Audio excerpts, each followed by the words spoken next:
اب خان صاحب کا جو چانسلر کا الیکشن لڑنے کا معاملہ ہے اس میں آپ دیکھ سکتے ہیں کہ جو آکسفورڈ یونیورسٹی کے جو الیکشن ممبران ہیں ان کا فیصلہ بھی آپ نے دیکھ لیا کہ انہیں بتا دیا کہ خان صاحب کے اوپر کوئی ایسا کیس نہیں جس میں ان کو کنوکٹڈ کیا گیا ہو، بلکہ خان صاحب بھرپور طریقے سے اس الیکشن کی دوڑ میں حصہ لے سکتے ہیں۔ باقی اگر خان صاحب کو وہ اس دوڑ میں شامل کرتے ہیں تو انشاءاللہ تعالی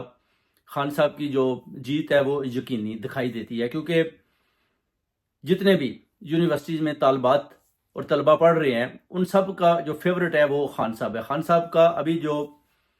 پوری دنیا کے اندر پاپولیرٹی کا جو معاملہ ہے وہ آپ کو پتہ ہے کہ 10ویں نمبر پر ہے، اور خان صاحب کی جیت سامنے دکھائی دیتی ہے۔ باقی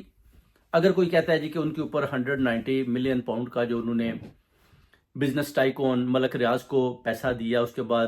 وہ واپس این سی اے کے ذریعے ڈالا گیا، اس میں وہ پیسہ آپ کو پتہ ہے کہ بار بار بتایا گیا کہ سپریم کورٹ